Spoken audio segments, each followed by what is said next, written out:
Netcasts you love. From people you trust. This is TWiT. Bandwidth for the Tech Guy is provided by Cachefly. Cachefly.com. Hi, this is Leo Laporte, and this is my Tech Guy podcast, the last Tech Guy podcast from the old TWiT cottage. Episode 790, recorded July 24th, 2011. Enjoy. Leo Laporte, the Tech Guy, saying goodbye to the old Tech Guy labs. And I'll tell you, we're just limping out of here. The tires are bald. The engine's knocking. We've got a stream of black smoke coming out of the exhaust pipe as we down the highway. The Tech Guy Labs. I literally had to reboot the system just a minute ago because you must know we're abandoning it for all new stuff. All new cameras, high-def cameras, 30 of them. Because I have this philosophy. Yeah, it's called cheap. It's so much cheaper to buy a $1,500 camcorder than it is to hire a camera operator. Those guys eat you out of house and home. So I apologize to all the camera operators out there, but we're doing this with locked down cameras, not camera operators. And in fact, I hate to say this, but when you do a TV show, I've been doing TV for many, many years, 2 decades.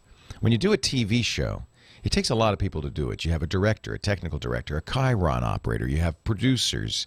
You have tape operators. You have shaders. You have camera operators. You have a floor director. You have, and that's just a few people. I counted on the last day of the TV show I did for Tech TV, the Screensavers, 22 people behind the cameras. Two of us in front, 22 behind. So we've kind of flip-flopped the ratio in the new Tech Guy Labs. One guy does all of that. There's no camera operators. There's one guy who's the technical director, the Chiron operator, the tape operator, and the shader. He does the whole thing. He runs the lights. One guy or gal. And then there's usually more than a couple of people in front of the camera. So we flip-flopped the whole ratio. And again, that's only because I'm so cheap. That's really the reason. It's exciting. I hope you get a chance to see the new studios. If you're listening on the radio, next week we will sound exactly the same. That's one thing you can't really change that much. If you sound okay, you sound okay. So the old gear, which we're not leaving behind, but we'll take with us, but it'll be kind of redundancy. It'll be extra stuff. The old standard definition cameras that we use to do our video stuff. The microphone. I guess I'm going to take this microphone because it's gold and it's a special microphone. Bob Heil made me this microphone out of solid brass. He saw Rush Limbaugh had a gold microphone. He says, "Well, Leo, you have to have the same thing." So I guess I'll take the microphone. I'll take my headphones. But most of the rest of this stuff is going to stay here. And it's mad at me. It's not happy. I'm not going down quietly. 8888 Ask Leo is the phone number. Kyle, I'm trying to... another thing not working is my call screening apparatus. So Don on line 2. You can pick him up. Dylan on line 2, our first call of the day. Hi, Dylan. I'm Don. I'm sorry. Hi, Don. Good morning. How are you? I have a good look in your movement to the new facility. It should be a great movement. Yes, Murphy always loves situations like that. Oh, I'm just the tip of the iceberg. I got an email at 2 a.m. from my studio manager saying, we changed the network settings and none of the audio works anymore. It's not surprising. No, I'm prepared for this. Oh, okay. It's a computer. Of course it's not going to work. Well, just make sure you have lots of Valium and coffee. That's not a good combination, I don't think. I think that they call that a speedball in the business. Oh, okay. All right. I have a question about online storage. I use Lightroom 3, and I have approximately 3 to 4 terabytes of photos distributed among a mixture of external drives. And, of course, there's problems with them going bad. So I'm looking at using something like Amazon's S3 as a substitute for all of this and getting rid of the external drives with all of their associated problems. What I want to do is to use the S3 or its equivalent as a single hard drive. I want to upload the media cards onto storage, use Lightroom for post-processing, and I'm wondering about the use of Amazon's buckets for this, whether it's going to be prohibitively expensive to use this for moving data up and down as opposed to just storage. And I'm wondering about S3 versus some of the others like Dropbox. Yeah, here's my suggestion: is not to do that as your primary storage. I think you still want near-line storage to be a local hard drive. So I'm going to give you a few suggestions. First of all, your images are big. They're probably, depends on the camera you're using, 12 to 20 megabytes. Yeah, I shoot everything in RAW. Yeah, so they're huge images. And if you take, as I do, many thousands of images on every trip, we're talking, probably a terabyte a week or more. And uploading that, it's not the cost. I mean, there is a cost, but it's also the time. And getting it back down is going to take a while. So here's what I suggest. This is kind of like the backup solution. First of all, and I've sent people to this before, my friend Peter Krogh, who's a photographer, wrote a great book called the Digital Asset Management Book. That is it's for photographers like you, Don. It's to solve these problems. I have his books. Oh, so you know about Peter. He's also, he's created a great website with the Library of Congress called dpbestflow.org. DP standing for digital photography, bestflow.org. And this is something, what you're talking about is something photographers called workflow. It's what happens after I take the picture. Where does the picture go? What do I do with it? Where do I store it? And in my opinion, you want to have a hard drive, either internal or external, for the stuff you're working on right now in Lightroom. Now, Lightroom or Aperture or there are lots of programs that will do this, will keep a reference to an offline file. So you don't have to have all the files you're working offline. You'll still have the thumbnail. You'll know where that photograph is. My suggestion, and most photographers do this, is to have a large external drive, a Drobo, a RAID 5 array. You know what RAID 5 is? Oh, yes. And there's a problem with RAID 5. If the only controller goes bad, you've lost everything. So it's my yeah, but you just get a new controller or have a duplicate controller. RAID 5 is the idea is when a disk drives, you pop it out, put in a new one, and you don't lose a bit. And so that is a good suggestion for near term. Now, I'm not disagreeing with you for your offline storage. I think you're right, and I think S3 is a good choice. Here's what I do. I have multiple stages of backups. I keep on my hard drive, if it's big enough, the photographs from the most recent trip, the ones I'm working on. I keep on an external hard drive all my photos. That's many, many terabytes. And you could, if it's a lot, you could put it on a Drobo or a RAID 5 network storage. I actually have a local drive that I keep it on. It's then backed up to a network attached storage in my home. So now I have two copies. One is online, one is nearline, and then the third copy, the offline storage, I do use S3, but I don't use it directly. I use it through a company called SmugMug. Do you know about SmugMug? SmugMug is it's like Flickr for pro photographers. It'll store your photos, allow you to sell them, but you can also upload RAWs, and it will store them to S3 for you. So it's a kind of a perfect solution. Leo Laporte, the tech guy.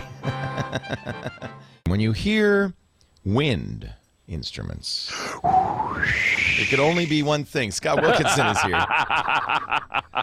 Big Wind from the West, we call him. That's right. He is the editor-in-chief of the Ultimate AV magazine. Wait a minute, stop. Nick, hold the presses. Hold those presses. What happened? Well, I actually chose that music, which is from the Renaissance Fair. It's the big fanfare when the Queen shows up, usually. But I chose that music today. Scott, are you trying to tell us something? No, not at all. Okay. The Queen has arrived.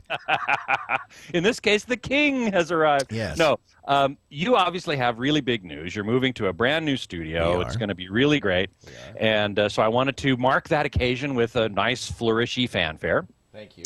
But also, I have some pretty big news, which is that the company I work for, Source Interlink Media, which publishes Home Theater Magazine, HomeTheater.com, UltimateAVMag.com, and several other websites, we decided to merge UltimateAVMag.com into HomeTheater.com.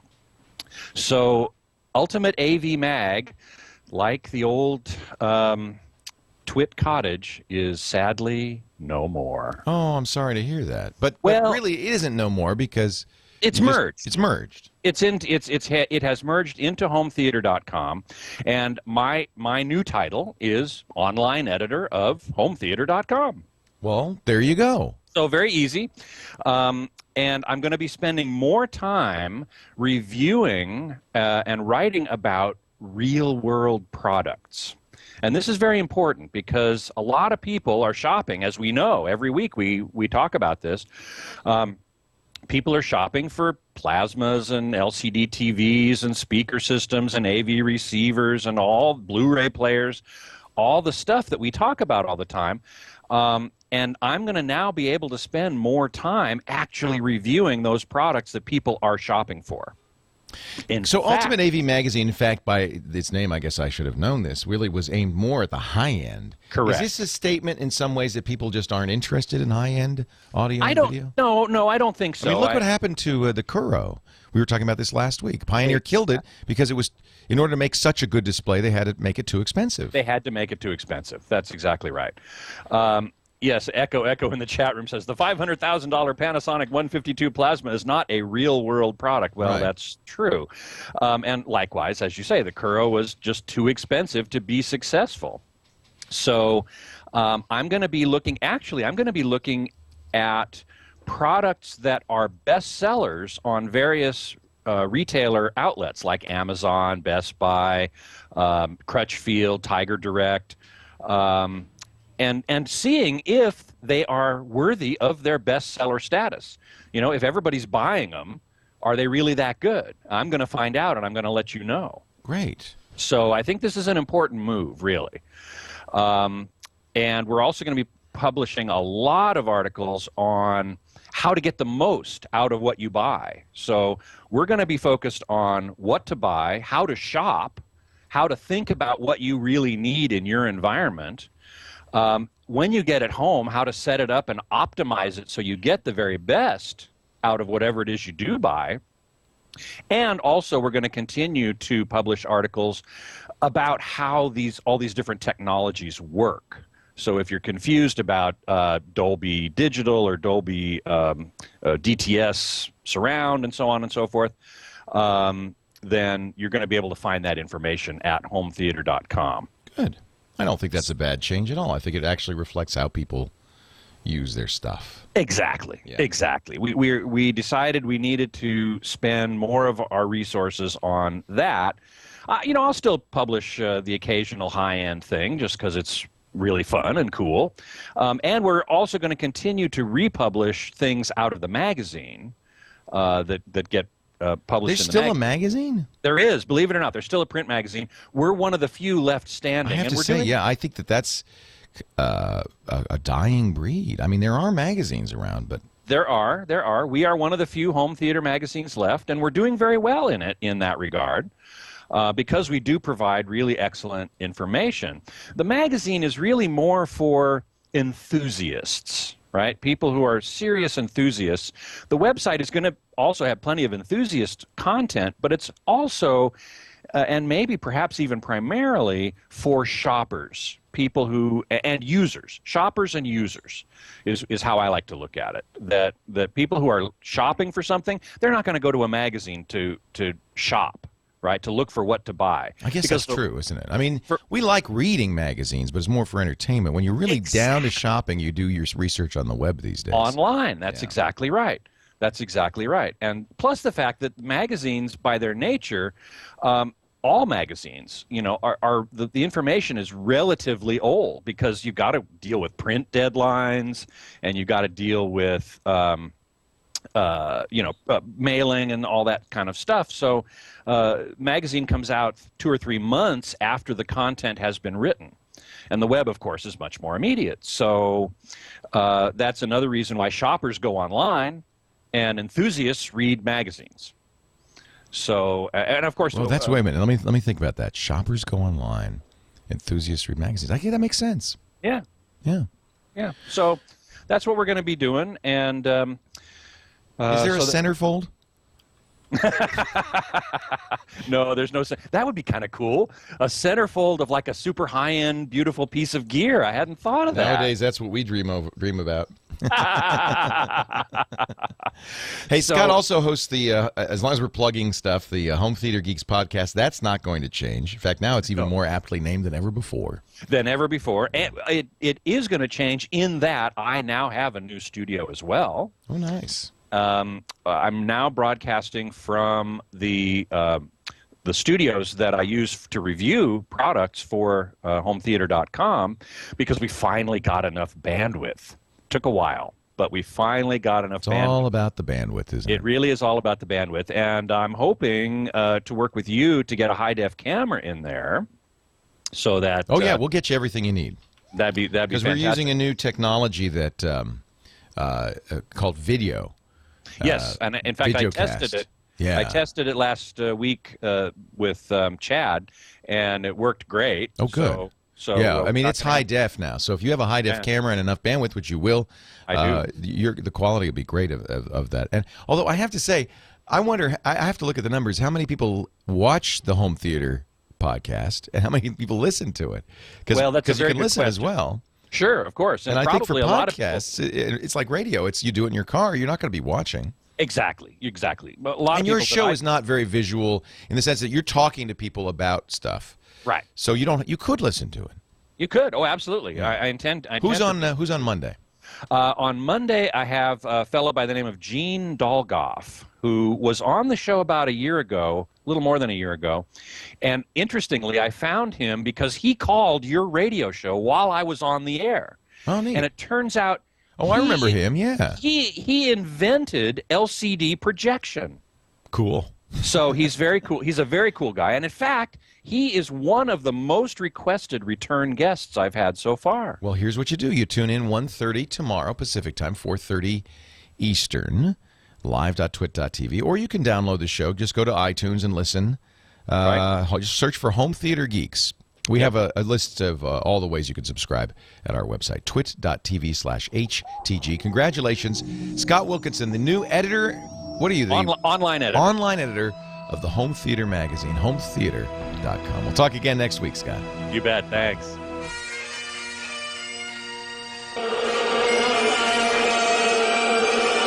That's a Vuvuzela/bagpipe orchestra. If there's any way to make the Vuvuzela more annoying, it would be to add a bagpipe. Leo Laporte, the tech guy. Remember that from the World Cup last year? Well, I think we have 2 Vuvuzelas. We will be probably playing those as we march to the new studio, which will be very effective in getting people out of the way as we go down the sidewalk. Leo Laporte, the tech guy, 8888 Ask Leo. Back to the phones we go. Janet, San Diego. Hi, Janet. Leo Laporte here. Hi, Leo. How are you? I'm great. How are you? Doing well. I have a question about using a phone in another country. I'm about to take a trip to Nepal, and my boyfriend has to be able to keep in touch with work, and we're wondering if you could give us an idea of maybe what type of phone to use, if there's maybe a one-time prepay that would work, and if there's any smartphone options. Well, I would make one suggestion. Don't take your cordless phone with you. Okay. You ever driven off talking on the cordless phone thinking it's a cell phone? And you get 20 feet away and it goes... Oh, that's the house phone. So here's the deal, and I'm not sure about Nepal, but maybe I know somebody in the chat room who will know is Chris Marquardt, our photo guy, who's going to join us next hour because he goes to Nepal every year. But let me talk in general about phones. In the U.S., we have two technologies that we use on our cell phones. There's CDMA phones. Verizon and Sprint uses CDMA, and AT&T and T-Mobile use GSM. CDMA basically is North America only, so it certainly won't work in Nepal. So if you have a Verizon or Sprint phone, unless you purchase a specific kind of phone from them that's called a world phone, it won't work anywhere. If you have a GSM phone, that is, and you know it's GSM because you have a little SIM card that's your personality that you could take out of the phone and put in another phone. That isn't even guaranteed to work because the frequencies vary, but is much more likely to work. And you should check and see if it supports the GSM frequencies in the countries that you're going to. So if it does, you could just take your phone with you and use it. Now, of course, it's going to cost a lot of money because you'll be roaming internationally. Data will cost a lot. Phone calls will cost a lot. But it has one advantage. If you're only there briefly, your phone number doesn't change, which puts you in a kind of a weird position because sometimes people call and say, "Hey, Janet, how you doing? I'm thinking of coming over later." And you can say, I'm in Nepal right now. I am not in Sandy. I am in Nepal. And this is costing me $1 a second. So bye. But it's really nice when I travel and I want the kids to be able to reach me in an emergency or whatever. Having that phone is nice. You can call, of course, if you're AT&T or T-Mobile, you can call ahead and say, "I'm going to be traveling. Can you give me an international package?" And they will give you a slightly reduced international package. What about if we bought a phone in another country or in the country? I don't know much about Nepal. No, but I that's think, your other choice. Is getting what they call a burner phone. Now, you can actually buy a phone here. You can buy any unlocked GSM phone with the right frequencies, so make sure it's a quad-band, unlocked GSM phone. You can buy them on Amazon. You can buy them anywhere.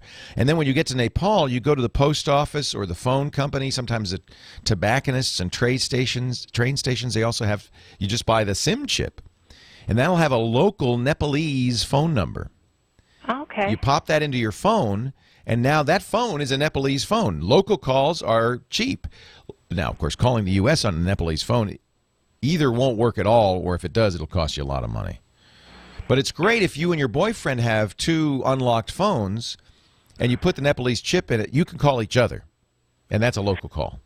Well, the most important thing we're looking for is for him to be able to contact work, and I think the email would probably be more important. And there are lots of internet cafes in Nepal. So that's what most people do is they go to Nepal. They go to an internet cafe. Okay. Or bring Skype with you. If you can get an internet cafe, you can go there and you can use Skype. And that's cheap, and you can make long-distance calls. When my daughter lived in France for a year, a couple of years ago, I paid $99 and got unlimited Skype out for her computer. She could call the U.S., she could call her friends' cell phones, and it was free. Oh, that's great. Okay. Yeah. Well, I'll pass the information along. I appreciate your help. You're welcome, Janet. Thanks for the call. Yeah, somebody's telling me that Nepal uses the 900 megahertz frequencies in Nepal. So that's GSM 900. That means almost any phone you get from anywhere will work. It's the most common band. Any U.S. GSM phone will work. Remember, though, unlocked, because if you buy a phone from an AT&T or a T-Mobile, if it says AT&T or T-Mobile on the phone, usually that means you cannot use a foreign SIM card in it. You can only use an AT&T SIM card in an AT&T phone. That's called locked. You can sometimes get it unlocked. In fact, it's not hard to get it unlocked if you bring it to a friendly dealer. But better to get an unlocked phone in the first place, and then you can use any SIM card from any country in it. So enjoy the travels. What fun that is. I guess Chris isn't in the chat room anymore. I'll ask him what he does when he goes to Nepal, because he goes there every year for photo trekking. We'll talk to Chris Marquardt, our photo guy, next hour, as a matter of fact. Leo Laporte, the tech guy. Our next call, Sonia, Sacramento. Hey, Sonia, Leo Laporte. Hi, thanks for taking my call. Thanks for calling. So, well, I woke up and needed to call you as soon as I checked my email and found that somebody has hacked into my email for a second time. I hate it when that happens. Yahoo Mail? I've had this email address for 15 years, Yeah. and it's got my business name in it, but I don't know how they're doing it. I don't know if I need to get rid of the email or if I need some other security, because if I change email, they're going to do it again. Yahoo Mail? Is it Yahoo Mail? It's a SBC global address that I've had Really? forever. And That's not a good sign. Now, the web-based emails tend to get hacked a lot, and I'm not sure why. I suspect what happens. Do you ever go? Is it a laptop? No, it's a Mac at home, but I do check it from work and other places, and I just got a smartphone 2 weeks ago. Okay, so you check it on wireless access points? Just a few times so far. Okay, so here's one possibility.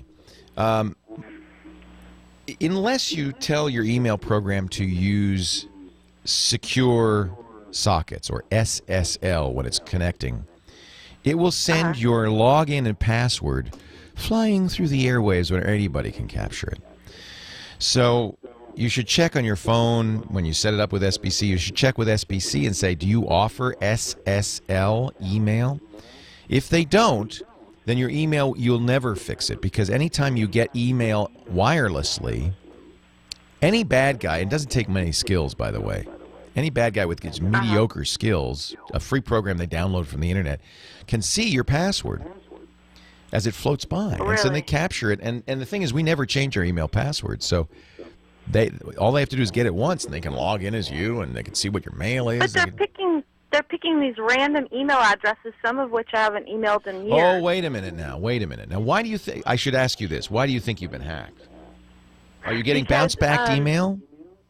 I'll get one weird email that looks like some mailer demon thing, and then a group of people will email me, hey, look, I got this weird email telling me to go to their, Okay, sex that doesn't mean you've been website or hacked. something. Okay, I'm sorry. I should have asked you this question. Shoot. You're not I'm hacked. sorry. You're not hacked. But where are they getting the email addresses, and why is it coming from me? I'll explain that in a moment, but I have to take a break. Okay. Hang on, Sonia. The mystery will be resolved right after this. Leo Laporte, the tech guy. I don't feel like there are any bad spirits in that mix-up. It just feels very happy. Hey, Dad, my dad's here. Hey, Dad, that's my father, John. Okay, hold on a second. Not yet, I'm on the air. Well, a good day to you, Leo Laporte here. Hour number 2 of the Tech Guy Show. 8888 Ask. Leo is the phone number. My dad's here. You've been here before. Not the first time in the Tech Guy Labs, but the first time for the last time, because, of course, this is the last show. We're here for the big move. That's cute. By the way, happy birthday. His birthday's next week. 78 years old. You don't mind if I tell people that. You look like you're 30. He looks better than I do. But it was so cute because he called up, said, if you need help with the move, I can carry some stuff. Nothing too heavy, but I can a magazine or something. I'll help you. That's very sweet. I think we got movers. We got movers, right? Yeah, we got movers.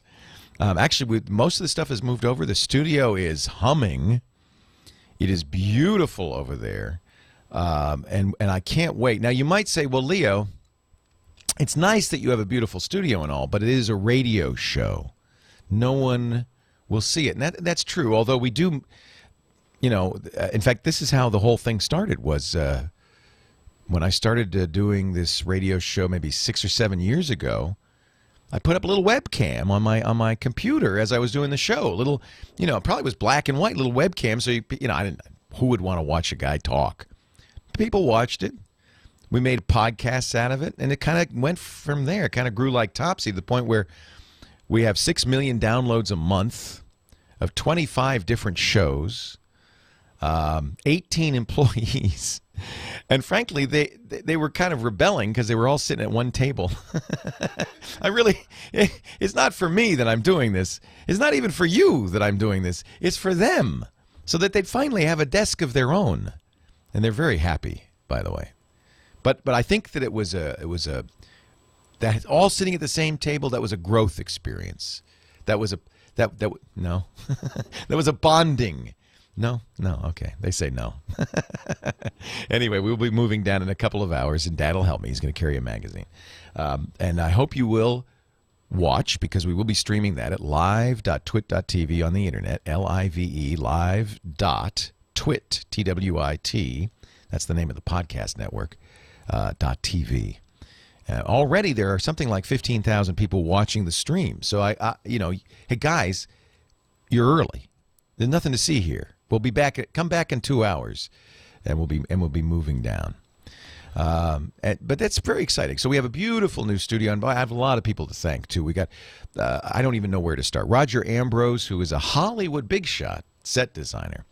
Guy I met on the last TV show I did, the Screensavers. He did a beautiful job. And I said, Roger, could you do, what you did for Tech TV in that Screensaver set only a lot cheaper? And he said, yes. I don't know if it was a lot cheaper, but it sure looks good. And then Brent By, who was our amazing lighting guy, gaffer is what they call him in the business, another Hollywood gaffer from oceanstudio.com. And Brent has lit this thing. It's like a canvas. Like Roger gave him a beautiful canvas, and then Brent painted in the light on it. And it's just gorgeous. Just gorgeous. And, of course, my amazing studio team, starting with John Slanina, our studio manager, who's just worked all day and all night for, like, months. And he's happy. He's smiling. I don't get it. Colin Weir, who's our newest streaming engineer, we brought him in from Philadelphia about a month ago. Chad Johnson, also brand new, brought him in we hired him. We said, we can't hire you till we're in the new studio. It's too crowded here. So why don't you start in April? It hasn't been too bad. Who else? But there's so many people. Burke McQuinn, who's also stayed up late every night with a soldering iron. Liz, of course, Liz Romero, who's one of our producers. Lynn Fu, another one of our producers. My producer for this show and all the shows I do, Eileen Rivera. Alex doing TriCaster. Alex Gumpel, who's an amazing TriCaster guy. The TriCaster is the hardware that we use to switch this show. And we're using what I thought was the high-end TriCaster here. It's a little baby compared to what we're going to be using in the new studio. High def, beautiful thing. And Alex has made himself the wizard of this. Of course, Alex also edits the Tech Guy Show for a podcast, and Tony Wang, our editors, Jason Howell, Jeff Stewart. We have some great editors working for us to make the videos that we put out as podcasts, and a lot of great staffers. And, of course, my CEO, the business partner, without whom I have no head for business. I'd still be sitting in this little attic with a spy cam on me if it weren't for Lisa Kenselart, my CEO, who really negotiated for the building, ran the project, got it all done. So it all starts in a couple of hours. But I'm not done here. I still have a job to do here, and poor Sonia has been sitting listening to this going, please, can you help me? I'm asking for some help here. Sonia, thank you for your patience. I wanted to mention some people. So you said your email got hacked, and I just want to understand so here's what I think of as hacked. Somebody figured out what your password is in your email, reading your email. Sometimes they change the password. Most of the time they don't, because what they'd like to do is keep reading your email, and then they can break into other accounts. Let's say I've got your email account. I'm seeing your email, same as you. You don't even know it. Now I can get into your bank account or your Twitter account or anything else by saying, I forgot my password. Would you email me the password? And he has it emailed to you, and he reads it the same as you do. So that's what I think of as hacked, and that can be devastating, especially if they get into your bank account through that or other accounts. Wow. But that's, I don't think, necessarily what happened to you. So you're saying you're seeing bounced back emails, or friends are saying, hey, I got an email for you trying to sell me Viagra. Yeah, that's what's happening, Yeah. and it's just Don't worry. People, and there are a handful of different people, and some I've talked to daily, and some of them I haven't emailed for 2 or 3 years. It could be a symptom of your address book being hacked. What often happens is when you get on a spam mailing list. Spammers never give the return address on a piece of spam is never real. It's always somebody else on the mailing list. So it's not unusual, for instance, everybody gets this, I call it internet backscatter, where you'll get returned email or bounce back email or even irate email from people saying, stop sending me this Viagra spam. And it goes to you. You didn't send it. It's just that the bad guy used your email address. But I'm a little worried because you said this is like everybody in your contact list is getting this email? No, it's a small group of people, and it seems to be varying because it happened last weekend, and then it just happened this weekend. Some are the same people, and some are new people, and it's not everybody. Does the email in any way refer to you or have any information about you that No. No, it's a piece of spam. Yeah, it looks like it's from me, and then it says something. It works fantastic. It's a relationship saver. And Wait a minute, though. It does look like it's from you? Yeah. Does it say your name in the email, or just the return address is yours? The return address. Okay. But it doesn't say, "Hi, this is Sonia. Let me tell you about my weight loss secret." No. Okay. It's just my address. And we started getting this at work like a year or two ago, where I thought people from work were sending me messages, and I'd open it and it was spam, but they catch it with high-tech software, so I don't... Yeah, right. They're spam blockers. It's hard for me to tell if you've been hacked or if you're just being spoofed. Spoofing means they're merely using your email address as a return address. Now, anybody can do that. If I could figure out... Let me ask you this. Your email address, is it like something pretty obvious like sonia@sbcglobal.net? Don't say it out loud if that's it. But is it something simple like that, like your first name? Very simple, because it had my little business in it when I started a little art. So if your email address is sonia4372-q@sbcglobal.net, spammers will never use that. But if there's a poor guy named Jim at AOL.com who can never use his email. He can never use his email because spammers use Jim. They don't even know who Jim is, but it's a great return address.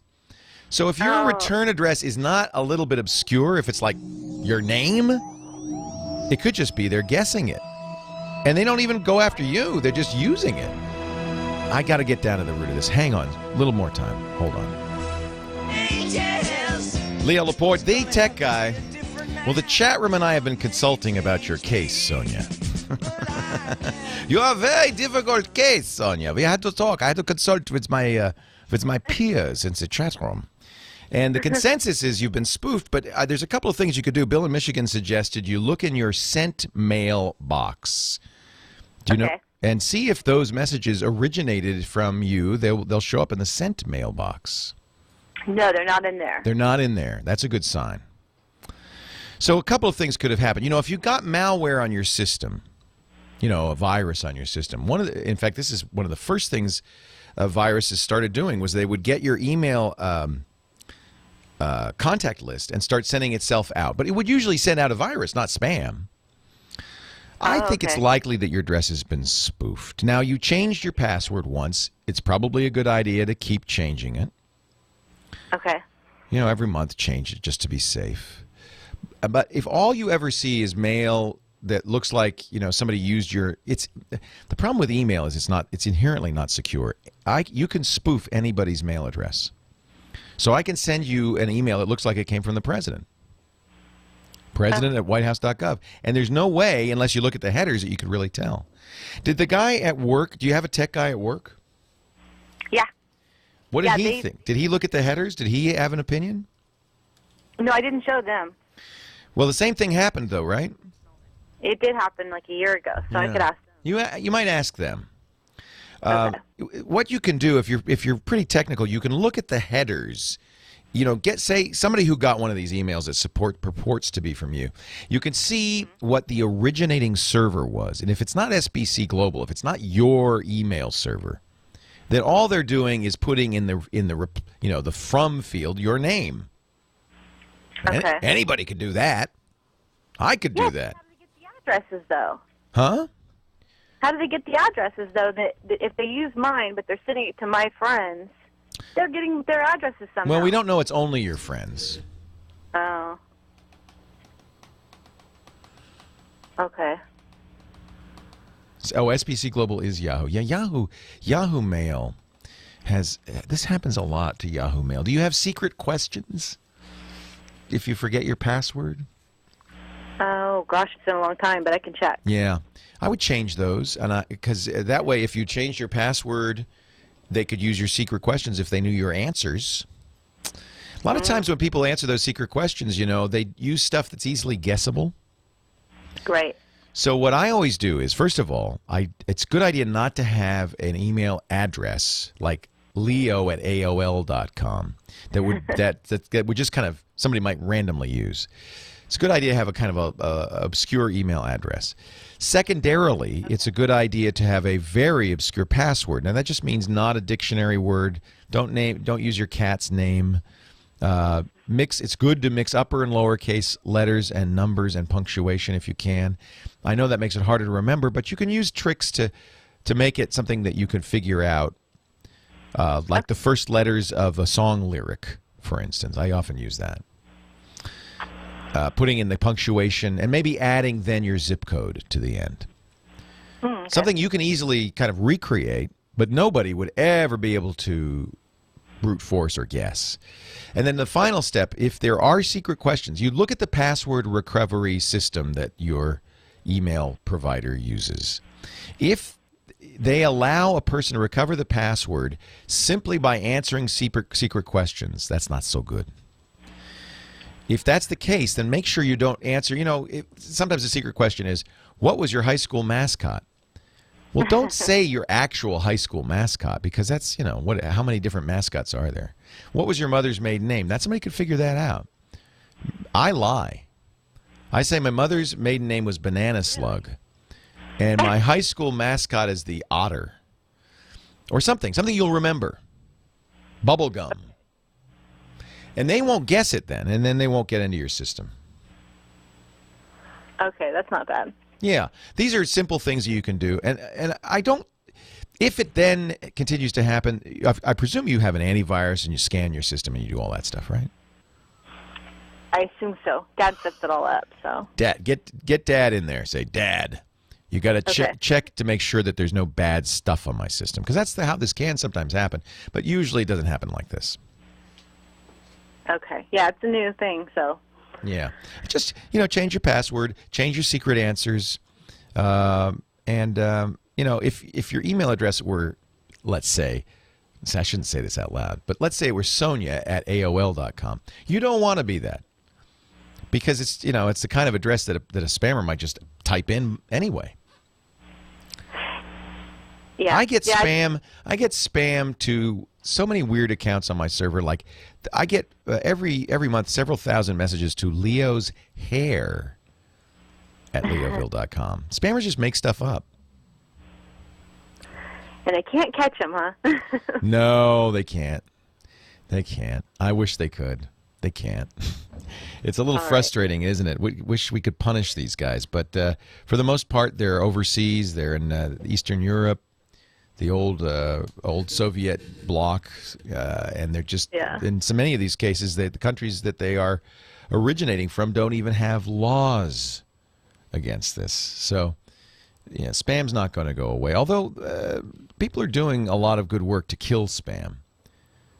I think it might get better. It's starting to get better. Somebody GoGlobe.com made an infographic on what happens in 60 seconds every 60 seconds on the internet. One of them is 168 million emails are sent every minute on the internet. What they don't say is how many of those are spam, but we know it's about 80 or 90% spam. So that means, something like 150 million spam messages are sent. I love this. Actually, this graphic is fantastic. 700,000 search queries a minute, 25 hours of video uploaded to YouTube every minute, 600 plus new videos, 70 plus domains are registered every minute. Firefox gets downloaded 1,700 times every minute. 100 new LinkedIn accounts, 320 new Twitter accounts. Skype, how about this? Every minute, 370,000 minutes of Skype calls are made. 98,000 tweets a minute. That's pretty amazing. There's a lot on the internet. A lot going on. Not all of it good. But there are things you can do to protect yourself. Having a good password is a very important one. And it's okay to lie on the secret questions. When they ask you your mother's maiden name, you don't have to tell them your actual mother's maiden name. You can make up something. Oh, her name was Orion. So just make up something you'll remember. 8888 Ask Leo. That's the phone number, 888-827-5536. About 8 minutes from now, our photo guy. We haven't heard from him in ages. Chris Marquardt. He's back from his world travels. We've got some pictures to look at, and I'm going to ask him what to do if you're going to Nepal and you want to make phone calls. That's coming up in just a little bit. 8888 Ask Leo. Or go to the website. All this stuff is there, plus our live video, our chat room, and more. A lot of people in chat today.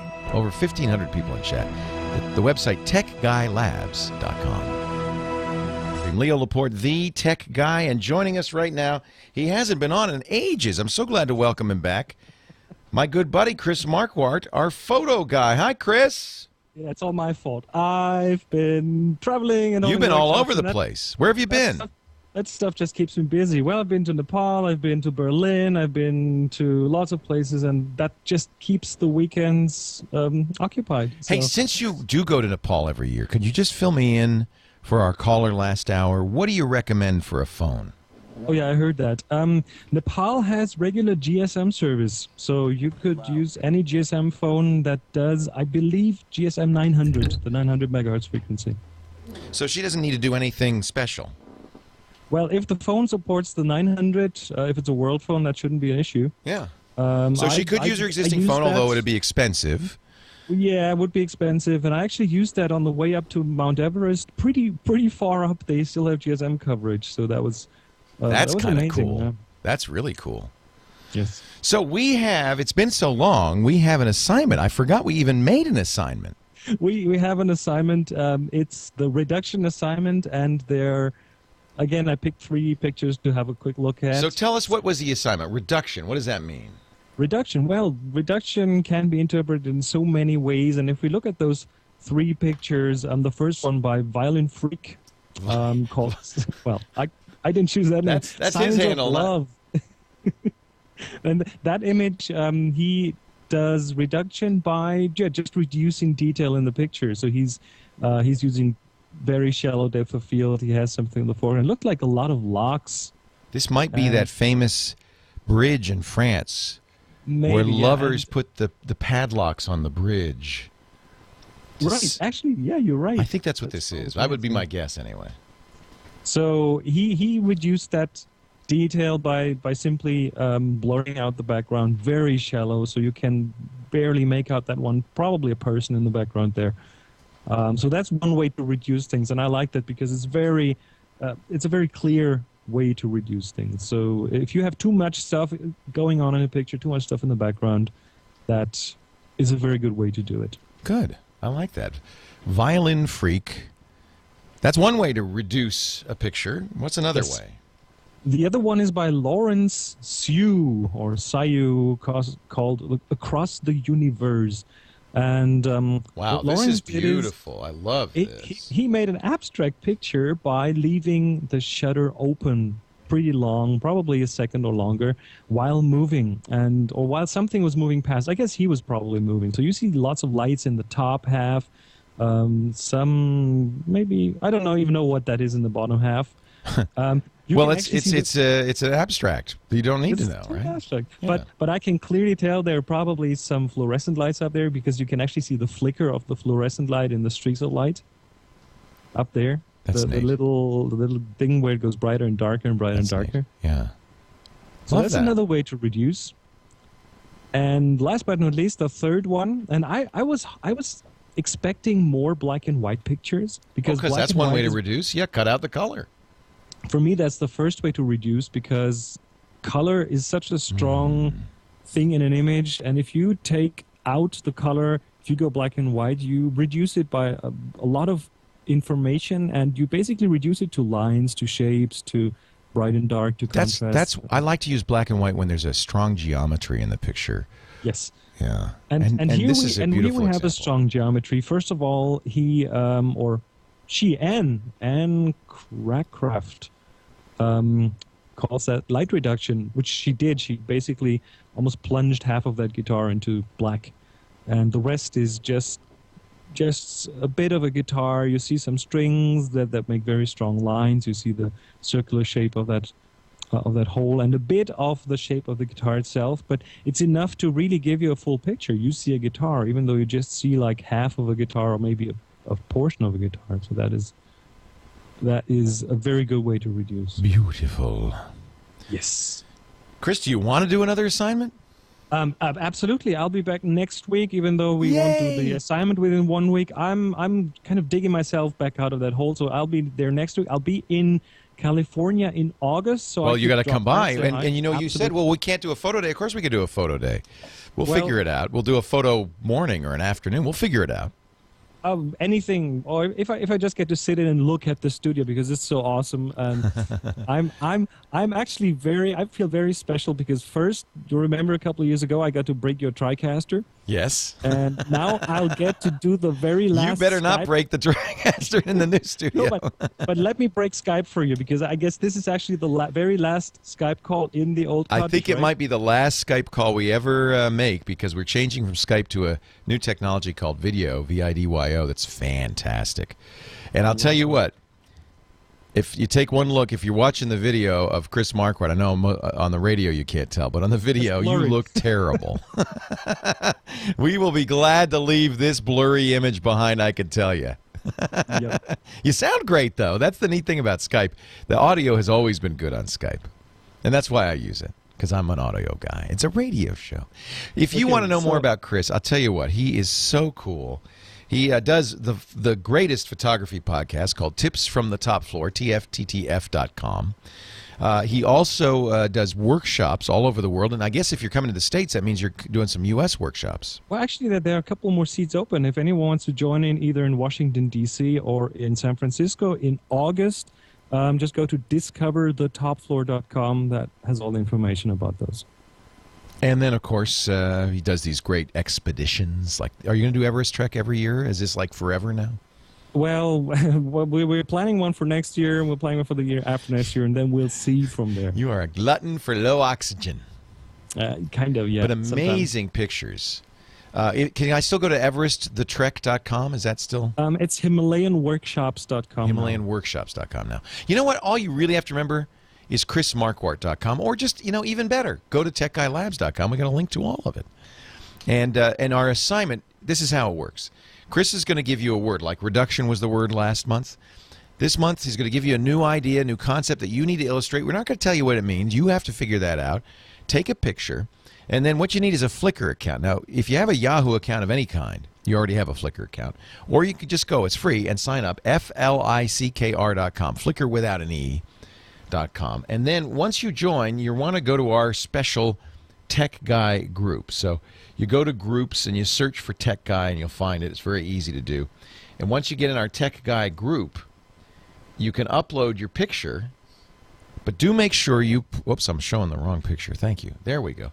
Do make sure you put in the key.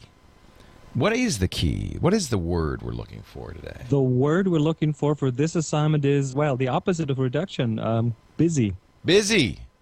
Busy. Okay, so you're going to take a busy photo and upload it to the Tech Guy group with one picture a week, by the way. And Orbit Gal, our moderator there, will welcome you.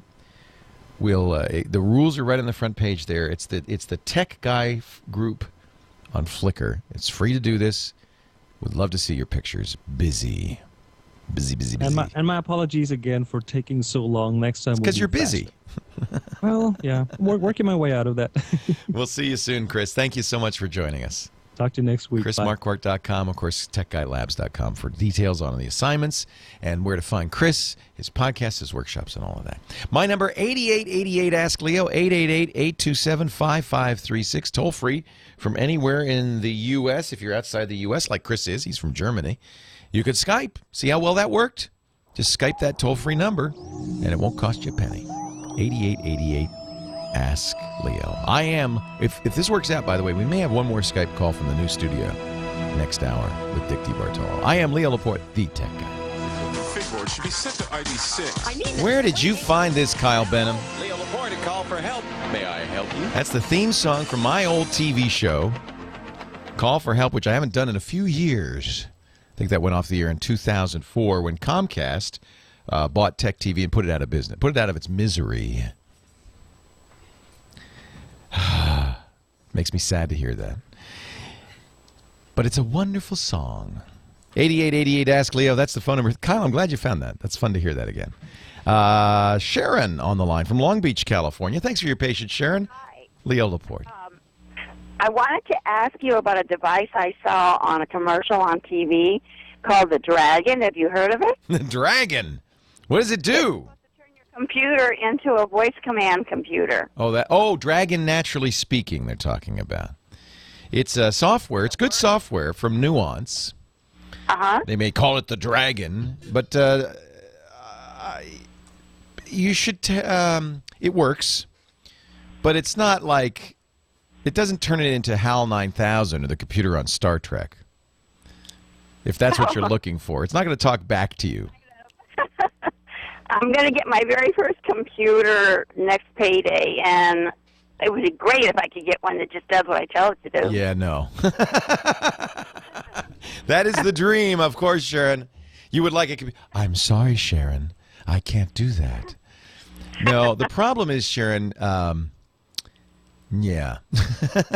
The way this works, what it really is for is if you've got a word processor open and if you've got carpal tunnel and you don't like to type or you're not a very good typist, you can kind of dictate the text. And it doesn't. But it's pretty close. I would say it gets 9 out of 10 words right. But the negative of that is that means once every 10 words you have to stop and fix it. Uh-oh. That doesn't sound 90% accuracy rate, or even 95 doesn't sound bad until you realize that means, well, every 10 or 20 words I got to fix it. Uh-huh. And that's about as good as they've gotten. They really aren't perfect. You get trained as much as the computer gets trained because you have to learn to speak precisely and clearly, not necessarily slowly, but you can't slur your speech or that because the computer has a hard time understanding, frankly. So I wouldn't rush out and get Dragon. Now let me ask you, because I think I might want to tell you not to get a computer, Sharon, and instead get an iPad. Have you thought about that? No. What do you want to do with your computer? Well, it's hard to communicate with the world. You want to do email. You're right. Of course. You can't surf. You know, somebody says, hey, come to our website. You can't. Right. I think for a lot of people, a computer is more complex than they need. You're telling me by saying I want to talk to my computer. What you're really saying is, please, can I have something that I can understand, that's easy to use, that understands me and does what I want it to do? Uh-huh. Well, good. I agree. That's exactly what you deserve. It ain't what you're going to get if you go out and buy a Windows PC. It's a lot of work. Unfortunately, the computer industry has sold us a bill of goods. They've said, oh, no, anybody could use a computer. It's easy. Yeah, and anybody can play a Tchaikovsky piano concerto just when they sit down at the piano. It's not easy. You have to spend some time learning it. Things go wrong, and then you're at sea. On the other hand, an iPad is very straightforward. It's inexpensive, not hard to use. If you get one that has 3G in it, which is about $629, then you're always online everywhere you go, and you don't have to buy internet access at home. Save you some money. Yeah. And you get email, you get surfing, you get all the things you want to do, and it's much simpler. Now, it's not great for typing novels. If what you want to do is write a novel or edit video or, but you're not going to write a novel, right? You just want to send out short emails. Right. I think an iPad is the right answer for you. All right, I'll check those. It'll save you some money, too. And do me a favor, look at them at least before you buy a computer. Right, I will. Sometimes you'll get geeks, people like me, who say, oh, no, you need a full computer. An iPad is not a real computer. You can't do everything you need to do with an iPad. Don't listen to those geeks, because, they're like the guy who already knows how to play the Tchaikovsky piano concerto. And it's come so naturally to them, they don't realize how hard it is for normal people. Right. And I think an iPad is a great first computer. It's a computer. Don't think it's not a computer. It's just simpler. There's no security issues. You can't talk to it.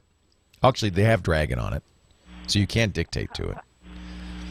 But it's not really, you can't talk to a real computer either. It would be nice if you said, computer, turn on. Yes. Please write a letter for me. Yes. Send it to my mom. Yes. No, they don't do that. They don't. Maybe someday they'll have all that. Someday, HAL 9000. But you know what happened in 2001? He stranded the guys. He killed them. I don't know. Do you really want a computer that smart? I'm sorry, Dave. I can't do that. Bye-bye, Dave. It's been nice working with you. I'm not sure we really want that. Julian is in Los Angeles, our next caller. Hi, Julian. Leo Laporte, the tech guy. Hey, Leo. First of all, congratulations on getting your ticket. That's awesome. Oh, I'm a ham! Yeah. Officially. I'm so excited. I got my first radio. It's a Kenwood Handy Talkie. Now I just have to figure out what the heck to do with it. Oh, yeah, that's the fun part. It's funny because I've been a tech guy for 20 years, digital technology, understand it well, radio guy for 35 years. This ham stuff's the most complicated thing I've ever seen. You really have to get a mentor and spend a lot of time learning and working. Getting the license is the easy part. Yes. What's your call sign? N1CA. Nice to meet you, N1CA. Cool. N1CA? Yes. Where is that from? That's actually in the New England region, but I got that as a vanity call sign. I was going to say, I've never heard that one before. I like it. I like it a lot. Yeah. Well, what can I do for you, Julian? Okay, I had a question about MVNOs. Yes. Mobile Virtual Network Operators. Yes. I've been looking at options currently with T-Mobile, and I'm not happy with some of the latest things they've been doing. In my opinion, taking a few steps back. Now, when you change your plans, they want you to sign a contract. Before, really cool about that. Trying to be AT&T. So the idea of an MVNO is they're resellers of mobile connectivity. So they go to AT&T or Verizon, sometimes Sprint, and they say, we're going to make a deal with you, and then we're going to rebrand it. Walt Disney is an MVNO. Virgin Mobile, an MVNO. Boost, a lot of these, I think Boost is an MVNO. A lot of these guys resell services from other cell companies. But you deal with them instead of Sprint, AT&T, or Verizon, and a lot of times they're nicer and easier to deal with. You have one in mind? I'm looking at several, but my main question about that is that I've heard one of the drawbacks to an MVNO is that if you're a customer of theirs, that you don't get the same priority on the network, and I'm wondering if there's any truth to that. I don't know. That's a good question. For data, you mean? That may be the case. Data, for phone calling, etc. I know that you don't get all the features, for example, like conference calling, three-way calling, that sort of thing. Some of them won't give you things like that. Yeah, and that's not their fault. They'd love to give you that, but that's probably their deal with Sprint. Sprint says, well, we're not going to let you undercut us in price and offer the same features. Right. I don't know. That's a great question. I've not heard that MVNOs might not have the same access to the network as the parent network. I would guess it's similar, but I don't know. Maybe somebody in the chat room can help me with that. Virgin and Boost are now almost entirely owned by Sprint. Yeah. So they're MVNOs in name only. Let me do some research, Julian. We'll talk about it when we come back. How about that? Leo Laporte, the tech guy. Well, a good day to you. Leo Laporte here, the tech guy. And it's the last hour of the Tech Guy Show from the old Tech Guy Labs. We're going to shut her down 60 minutes from now and make the move down the street to the new Tech Guy Labs, the new Brick House Studios. They are beautiful, and they are ready, and they are waiting. We've got a big ribbon across the door, giant pair of scissors, and I'm ready to cut that ribbon. Meanwhile, I'm here to help. If you've got a question, a comment, a suggestion, you want to talk about digital technologies, that's what I do. 8888 Ask Leo. That's the phone number. And that's not, by the way, nothing's going to change from your point of view. The website's still techguylabs.com. The phone number's still 8888 Ask Leo. We'll still be on the same great radio stations all across this great land of ours. I'll even sound the same. And I'll still be sitting on a ball. In fact, this desk and this microphone are coming with me. So really, not much is going to change. One of the things that's fun, though, we are building an AM radio corner. You know, I recently, as we were talking about last hour, I recently got my my ham license. I became an official ham. And, in fact, we were talking to Julian about it. And so we're setting up a ham shack there with the help of my Elmers. That's what they I thought it was elders, but it's Elmers. That's what they call the senior hams who help out the newbies like me. There's a whole structure around this, which is great. We need this in the computer world. So I have a couple of Elmers who happen to be very well-known hams. Bob Heil, the guy who makes my microphones, K9EID, and Gordo, a very well-known ham, Gordon West, who teaches. He taught me. He's taught thousands of people how to become hams at w5yi.org. That's where you can get all his materials. And he is he's a, what is he? WB6NOA. So Gordo and Bob are helping me set up a beautiful ham shack. We're going to put antennas on the roof of the new Brick House Labs. But then Bob said, you know, I know this guy Mike Doro. He's very well known. He makes meters, very, very, very well known, beautiful meters that are used in recording studios, ham shacks, all over the world. Very accurate meters. I'm going to get some of these great Doro meters. I can't wait. But his hobby is collecting AM radio gear. He goes around the country as stations upgrade or shut down and says, yeah, you're going to use that old transmitter? And they say, no, you take it off our hands? Yes, I'd like to. So I've arranged with Mike Doro to get a classic. It looks like it's about a 1962 AM transmitter, a Collins. It's beautiful. Big window in the front where you could see these giant tubes that glow. The filaments glow as the transmitter's on. And then an old AM console from the 60s. And I'm looking for turntables, tape decks. We're going to make an old radio station in there. Now, of course, I don't have an FCC license to broadcast radio. I only have an amateur radio license, so it'll be an amateur set. But it should be fun. I'm calling it Radio Corner. It's a little bit of a museum of analog radio broadcasting over there. That's going to be fun. Anyway, we were talking to Julian about MVNOs, mobile network virtual operators. They're people who basically resell cell service. Nobody has said anything to me in the chat room, and I don't have any information about whether MVNOs give you a lower priority on the cell network. I would bet FCC rules do not allow that. I would bet you're protected as a consumer from that. And if they did that, they would have to print that in pretty big letters. Well, it's hard to say. You know, the companies have managed to change the definition of the word unlimited. No kidding. I mean, I don't blame you for not trusting wireless companies. These guys are the most predatory companies out there today. They've inherited all of the bad habits of the AT&T monopoly. Yeah, they're basically the AT&T of this era. Yeah.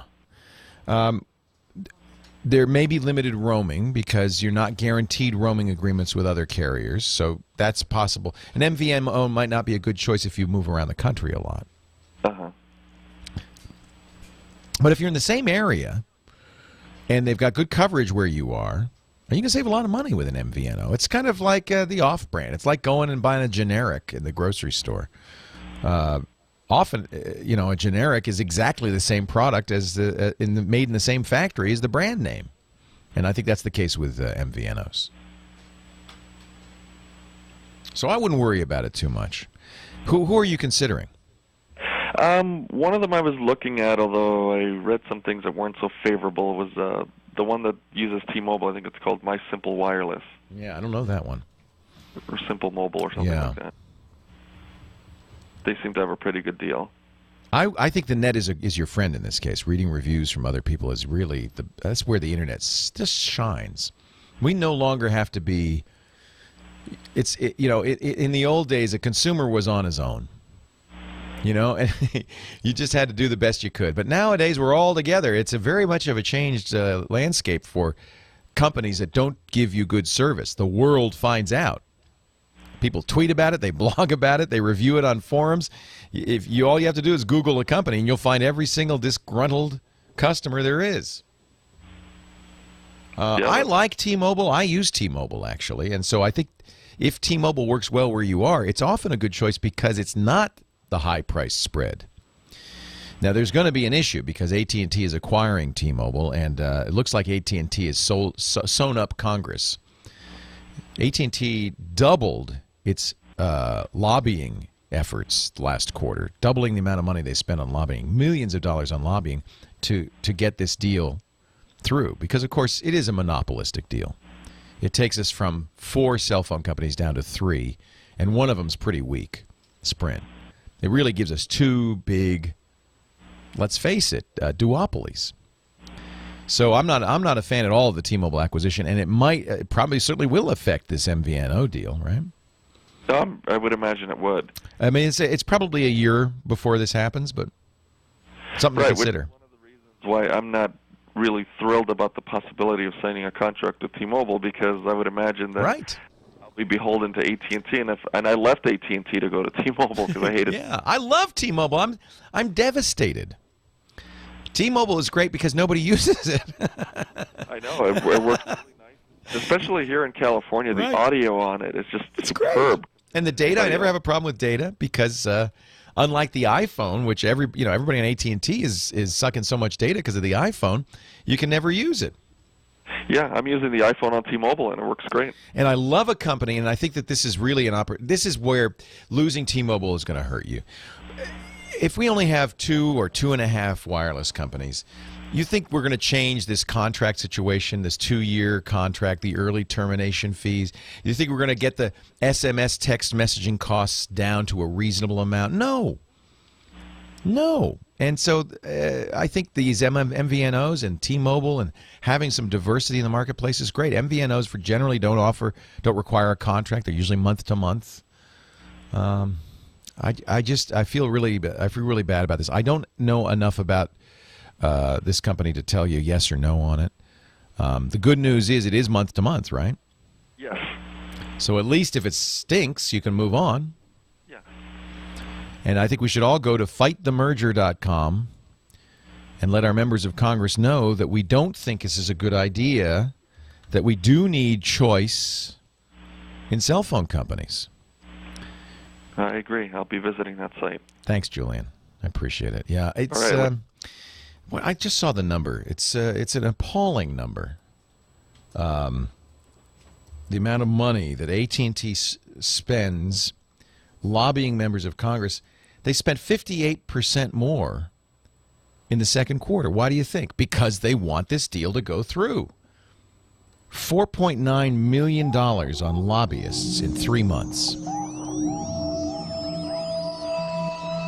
It's amazing.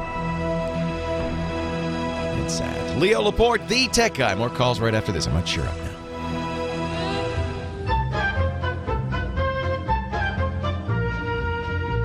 So long, farewell, auf Wiedersehen, goodbye. Leo Laporte, the tech guy. And we're saying goodbye to the Tech Guy Labs. 40 minutes from now, the countdown to the break house. 8888 Ask Leo, though. We're still, I don't want to make too big a deal about this because it isn't going to seem like a change to anybody listening at home. It's just to me that it's a change. So I won't be too selfish about this. Angie on the line from Pomona, California. Hi, Angie. Leo Laporte, the tech guy. Hello, Leo. Welcome to the show.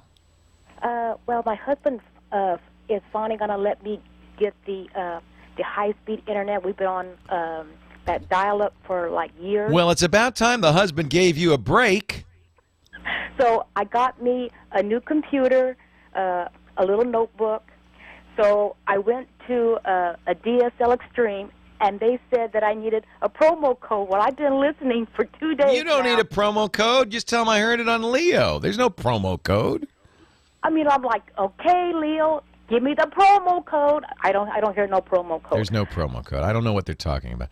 I have to say it's unfortunate. DSL Extreme offshored their support to the Philippines. Oh, is that where I'm calling? Yeah, and I don't know where they got these guys, but they don't seem to know anything.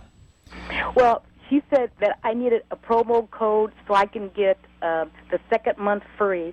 And that I don't know what they're talking about. This breaks my heart because this used to be a great company. I have to say, they still. I mean, the service, the product is great, but Angie, would you send me an email and I will make sure that I send it to George at DSL Extreme and he'll handle this personally. Because they said that I had to pay $14.95 for shipping and handling. And $277 for tax, so it's not going to cost me $14.95. It's going to cost me $17.83 a month. Yeah. So I'm like, well, what happened to my $14.95? Yeah, good question. because I'm on like a limited budget here now. I don't blame you. Now I got to tell you, that's it, you know, even that deal after a year gets more expensive. That's a promo deal for the first year. Internet access is not as cheap as it should be. It breaks my heart. And I realize that DSL Extreme is in this position as kind of as a reseller. The company that owns the copper wire into your home is your phone company. Whether it's Verizon, AT&T, whoever your phone company is. Right. And the FCC has required that these phone companies allow independent internet service providers to piggyback on the copper. But the phone company doesn't like it too much, do they? Because they're also internet service providers. They want to sell you their service. Right. So they make it so difficult for companies like DSL Extreme to survive. They've really squeezed these guys. And it's not good because, frankly, we need the competition. Right. So I'm not sure what the deal is. The DSL Extreme folks give you the best deal that they can, but I think in some cases they're losing money because they have to buy access from the phone company. Oh, I see. So maybe that's why I'm paying more then. Yeah, the phone company really wants you to use their service. Who's your phone company? Verizon. Yeah, I think Verizon's particularly notorious on this. So Verizon, they want like $35. Yeah, surprise, surprise, surprise. So how do you think they feel about a company like DSL Extreme using their copper to sell you half-priced internet access? Well, if they would, give me that price, I would use it. They'd love to, but the Verizon folks are not making it easy, are they? So that's the real problem, is that you've got these kind of natural enemies having to work together. Because when my husband said, "Okay, go for it," I've been bugging him for like 4 years. I said, "I want high speed," because it takes me like 2 hours just to do. Oh, you need high speed. You really do to kind of be part of the modern world. But unfortunately, I mean, look at $18 a month is cheap, and I got to tell you, it's going to go up to $25 or more in a year. It's only for the first year. It really, I mean, it's going to cost you more, like, in the long run, more like what Verizon wants, because Verizon ultimately controls that copper. I know, it's terrible. I know. It's terrible. You might try calling around. I don't think anybody's going to be able to beat I know nobody's going to be able to beat the DSL Extreme price, but you try calling around. Maybe they can. I feel for you, Angie. I think everybody should get free internet access, but unfortunately that isn't going to happen. So well, I don't mind paying a little bit because I only use it maybe like once a week. I just go on there to look at my stuff and and I'm I feel for you. I feel for you. You deserve better.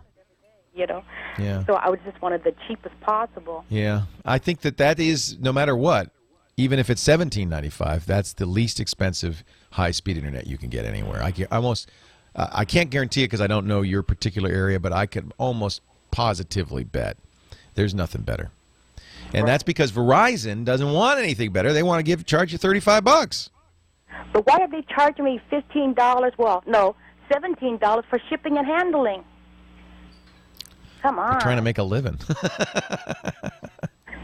I agree. They probably should be more upfront. Oh, well. All right. I'm sorry, Angie. So there is no promo code. So when but that's what makes me mad. They do. I mean, there isn't. You should just get that deal. Because they shouldn't be asking you for promo code. So, Angie, email me. Use your dial-up and email leo@leoville.com. Actually, send it to the radio show address because my sister will make sure I see it. Because sometimes email gets by me on the other address. leo@techguylabs.com. My sister Eva, she grabs my ear and she says, "Hey, make sure you answer Angie." And I'll make sure that your email goes right to George and that he handles it for you. techguylabs.com. Thank you, Angie. Because it's going to take me a few hours, that, because I got that dial-up. Dial-up. It is so... I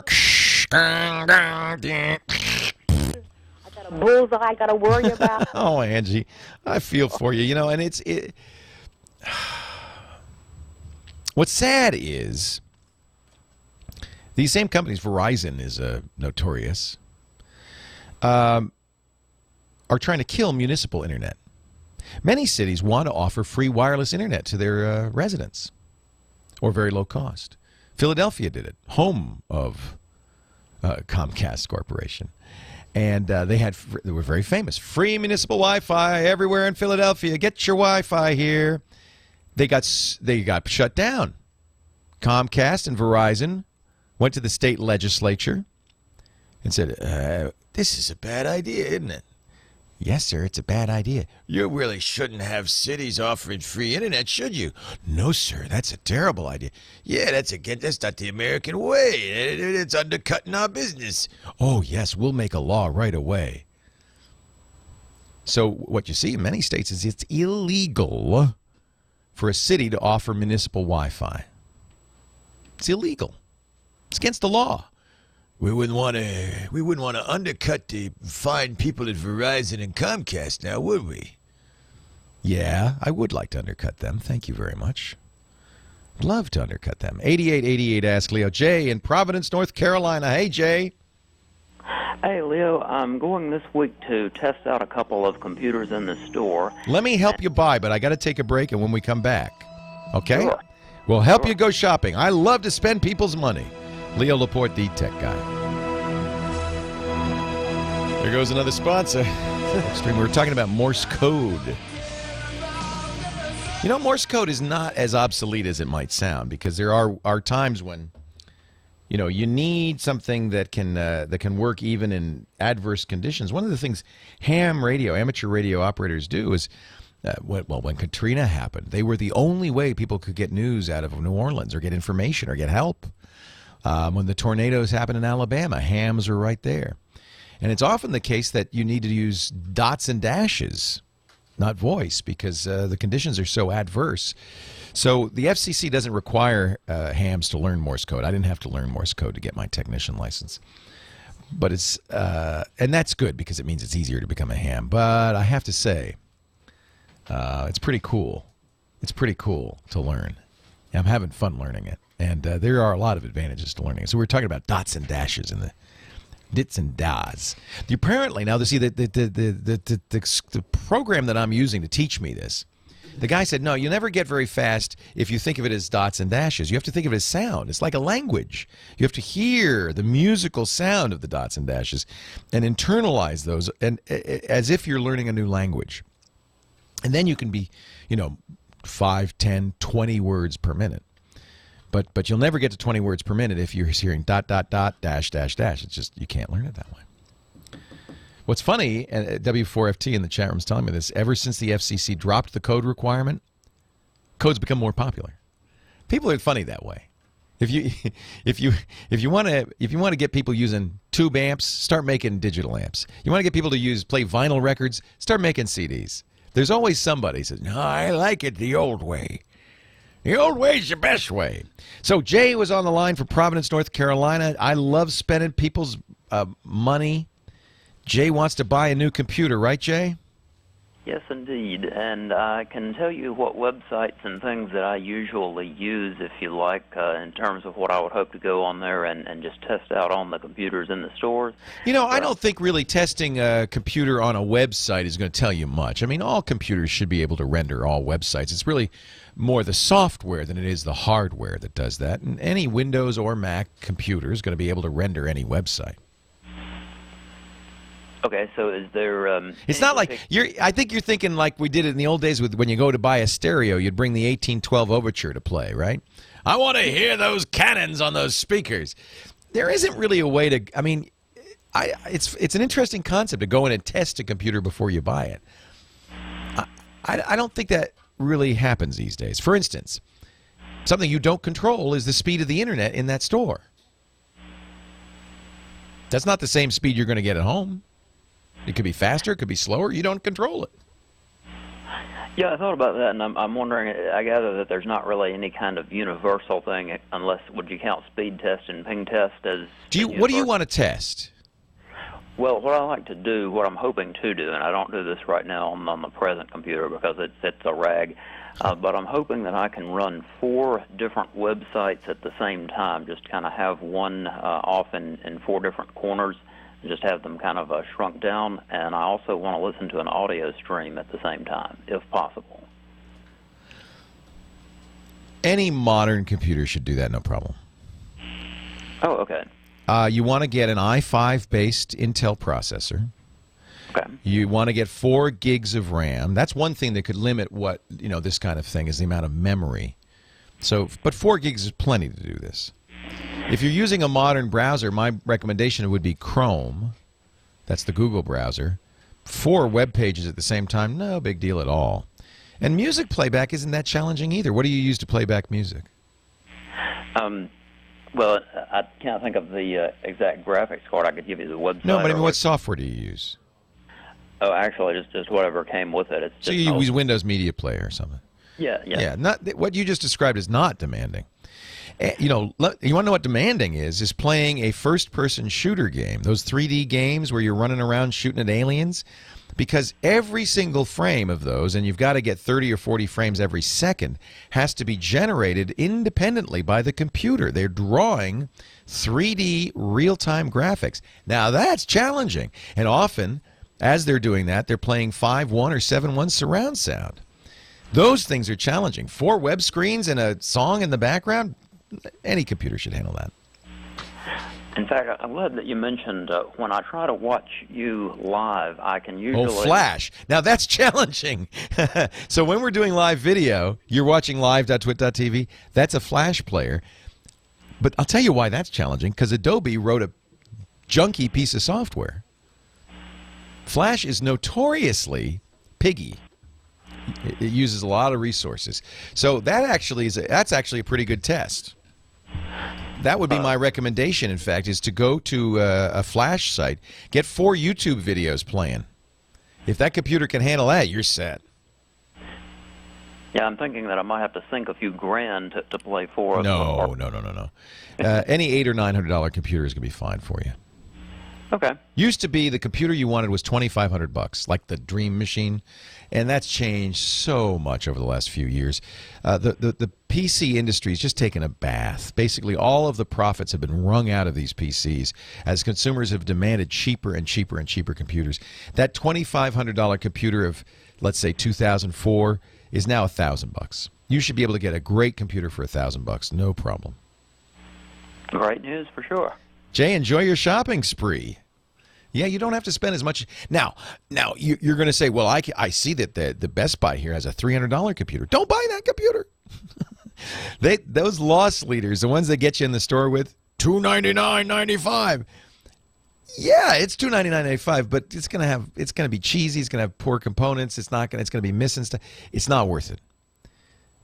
The funny thing is, the less experienced you are with computing, the more you should be spending on your computer.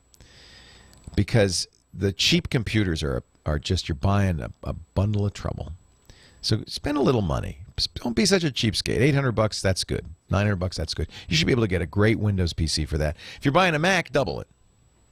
$1,200, $1,300 if you're buying a Mac. Because they still make money. Ron on the line from Los Angeles. Hey, Ron, Leo Laporte, the tech guy. Leo, great show as always. Thanks for listening. I really appreciate it. Well, I appreciate everything you do. Learned so much just sitting on hold and listening to you today. It was fun hearing you talk about Bob Heil, too. I had the pleasure to talk to Bob about a year ago when I bought one of his microphones, and such a great, helpful guy. Isn't he the best? He is a true gentleman. I mean, I'm like nothing compared to the scale of his business. You know, I'm just one guy buying one of his microphones, the one that you use, I think, the PR40. The Heil PR40, best microphone in the world, and he charges like $329 for it. It's amazing. So I bought it used, and it had some problems, and I mean, here I was on the phone with the guy that makes them. Exactly. You know why? It's because he's from Missouri. Nice people there. There you go. So the reason for my call today is I have a small business. It's a one-man show. And because I don't have any administrative support staff, I run the whole thing from my Android phone. I use an Evo. And most of my new business calls wind up going to voicemail. Yeah. And that's not good, is it? It's not good. And it surprises me. I've looked in the Android marketplace looking for an app that kind of enhances the voicemail tracking capabilities, because you pull up the voicemail list and there is the number that called you and the time that it called and the digital version of the voicemail message left. And I think it would be great if there was something where I could then add notes and other information to that. What a great idea. Exactly. And Grasshopper.com. Grasshopper? Yes. Ah. Yes, Grasshopper. It is a digital voicemail system, kind of virtual PBX. We use it, love it. Leo Laporte, the tech guy.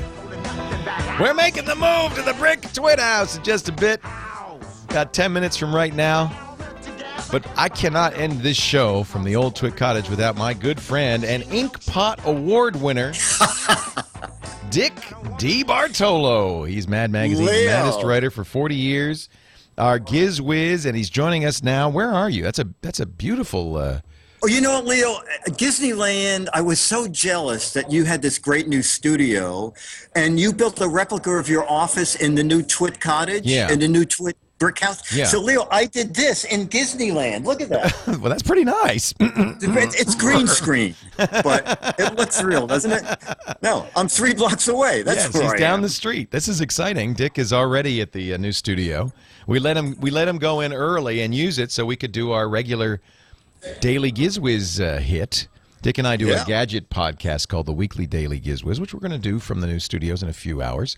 But I thought I'd get you in here, as always, on the radio show to tell us about your favorite gadget of the week, Dickie D. Okay, well, this is a nifty little guy. Now, I don't know if you've seen this or you can even guess what it is. It looks like a very tiny refrigerator. A mouse. It's a mouse refrigerator. You're so good at this. Okay, it's something we saw at CES like 5 years ago, and everybody said, ooh, ooh. Leo, this is the laser keyboard. So you pair this up with your iPod or your iTouch or your Android phone, and then it projects a keyboard. It's very bright in here, but you can maybe just see. It projects a keyboard on your desk or on the airplane on your tray table, and it's connected via Bluetooth.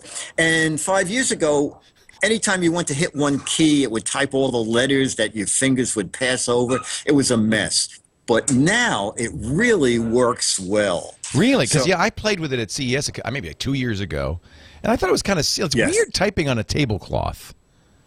Yeah, it is. But, on an airplane, if you want to type on your Android phone, the guy's so little, and you can vary the size of the image by moving it back or forward. But I paired it with my Android phone, and last night we were playing with it here at the Brick House, and it really works well. Well, I'm going to bring it to the Weekly Daily Gizwiz, and you could try it on your iPhone, see what you think of it.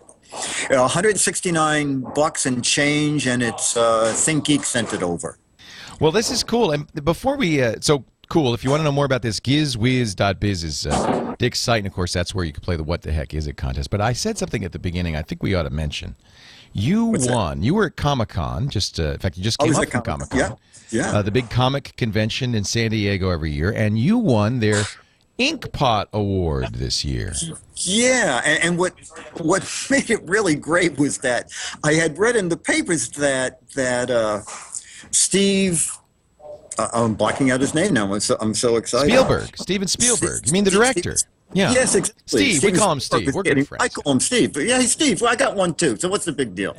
He was going to be awarded one on Friday. They had to tell him so he would go to the Comic-Con. And out of the blue, early this year, the Comic-Con said, would you like to come this year as our guest? And I didn't think anything about it. I was doing a Mad Show, but before the Mad Show, they said, Dick, we have a real surprise for you. You're getting your own. Oh, look at that. Award. What a beautiful award that is. Yeah, it is an old... It's an old inkwell with a fountain pen, but it kind of looks like a witch with her broom.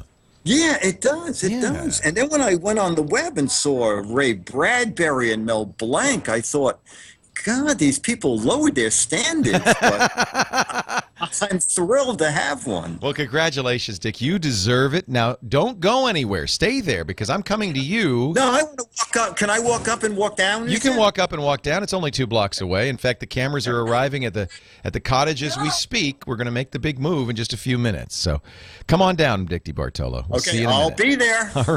All right. Let's see. We'll get a couple more calls in here before I wrap this puppy up. Dan is on the line from Boston. Hey, Dan, Leo Laporte, the tech guy. Hey, Leo, how are you? I'm great. How are you?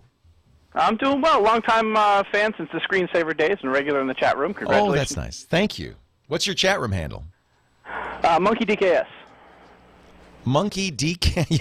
You said that so quickly, I thought you said something else. Monkey DKS. DKS, yes. Say it more slowly next time. Enunciate, or we're going to have to push the dump button. What can I do for you, Monkey DKS? Well, my sister-in-law is going to college next year, and I'm putting ESET and Carbonite on her laptop. Good man. I'm looking for some anti-theft or loss recovery software as well. Yeah, there's LoJack for laptops. Is it a Mac or a PC? We haven't decided yet. Yeah. On the Mac, Orbicule makes a great product. Orbicule. On the PC, I think LoJack is it. But both of these work kind of the same way. They run on your system kind of hidden, so the bad guy can't see them. And because all systems now, all laptops have Wi-Fi, it's great because they just sit there, and at any time that you get on a Wi-Fi access spot, they take a picture of the bad guy and they upload it so that you have pictures of the person who stole your computer. It'll tell you where it is. Gives you all sorts of great information. So LoJack on Windows is a great choice. And on the Mac, I think Orbicule is even more cool. It does some really interesting things. It's not called Orbicule. Let me go to the Orbicule website and I'll tell you the name of it. Undercover. That's right. Undercover. Okay. Highly recommended. A great little piece of software. You're gonna like it.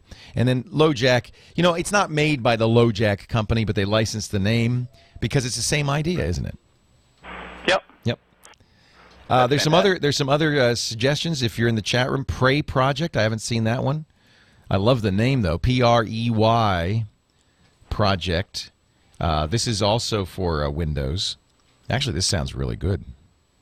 Windows, Mac, Linux, and Android. Wow. So that's another good choice. Prey, Prey, project.com. Okay? Great. Can't wait for the parade. Thank you, Monkey. See you in a bit. All right, see you later. We got the camera in here. We're getting ready to stream that live. Brent By on the camera.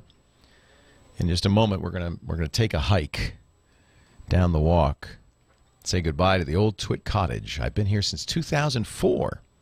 7 years in the TWiT cottage. It's been really a great place to work, to do this show, and to build a company. Unfortunately, the company got a little too big for this little old cottage, 1,800 square feet, 18 employees. Do the math. Each of them has a 10 by 10 foot square for everything, including the bathroom. So it was time. We had to expand just a little bit. We're going to move down the road just a couple of blocks to a beautiful spot. It's called the Brick. We built it ourselves from scratch, the Brick House Studios. And I think you'll see it's just, well, it's a cathedral to tech broadcasting. And I'm very glad I get to hold high services there. So if you are listening at home, I thank you for joining me for the radio show. I invite you to visit the website, techguylabs.com, and I will come back next week. We'll talk some more. And if you'd like to watch our continued coverage of the move down the street, we have our live cameras in position, and we will have our little mini parade and our first show in about an hour. You can watch it all at live.twit.tv. For the last time, signing off from the TWiT Cottage, I am Leo Laporte, the Tech Guy.